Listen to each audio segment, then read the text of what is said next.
Hello everyone, আসসালামু আলাইকুম। সবাই কেমন আছেন? চলে আসলাম আজকে আরেকটি ভিডিও নিয়ে, সেটা হচ্ছে ওস্ট। এর আগেও আমি দুইটা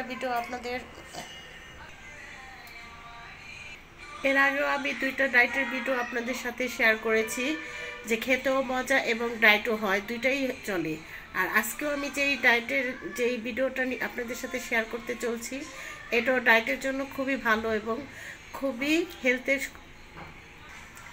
এতে খেতে মজা এবং উপকার, দেখতেও সুন্দর।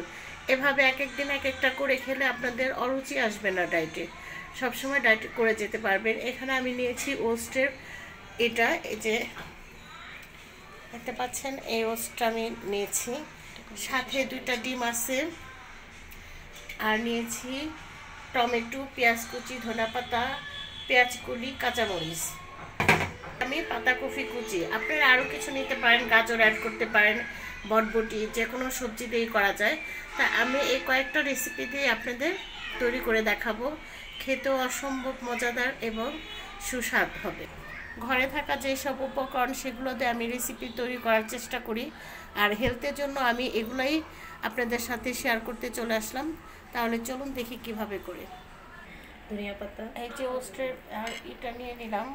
এখন সবগুলো উপকরণ একসঙ্গে দিয়ে দেবো। পেঁয়াজ কুচি, ধনিয়া পাতা, তারপর আপনার টমেটো কুচি, সবগুলো একসঙ্গে দিয়ে লবণ দিয়ে একদম মেখে নেব।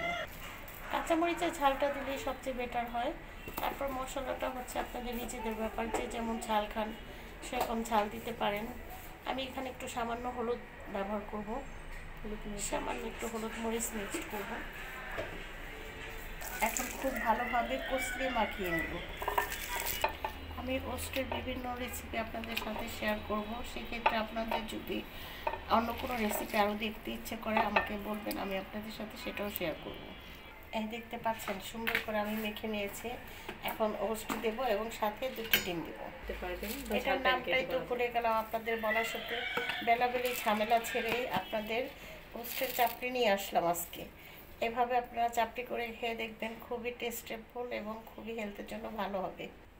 আমি এখানে 3 চামচ শেয়ার করেছি ওস্ট, সাথে দিয়ে দিলাম 2টা ডিম।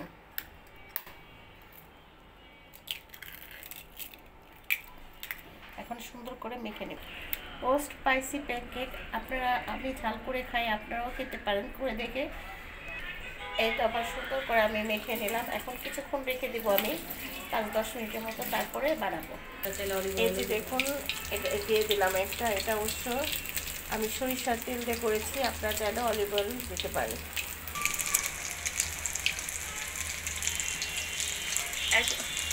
দিয়ে দিব আমি এটা। এই তো উল্টে দিয়েছি আমি সুন্দরভাবে। আলতো হাতে করতে হবে, যেহেতু এটা খুব নরম প্রজাতির একটা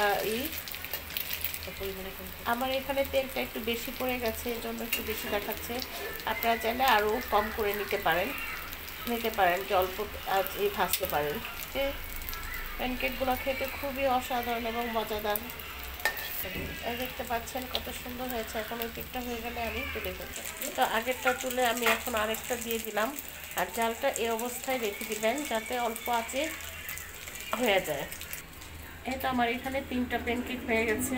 এখন বাকি আছে আরেকটা, চেষ্টা করলে হয়ে যাবে। তবে ভাববেন না এই 3টাই আমি খাবো।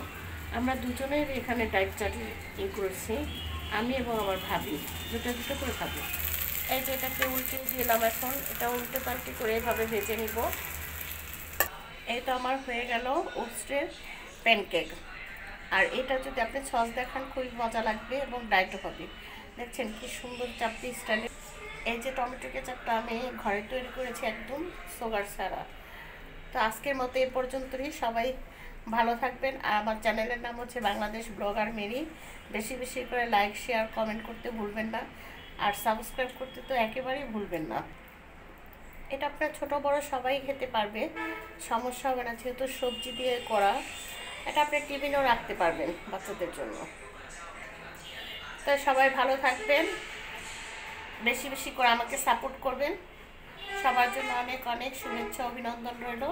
এভাবে ডায়েট করে সবাই সুস্থ থাকুন। সবাই ভালো থাকবেন। আল্লাহ হাফিজ।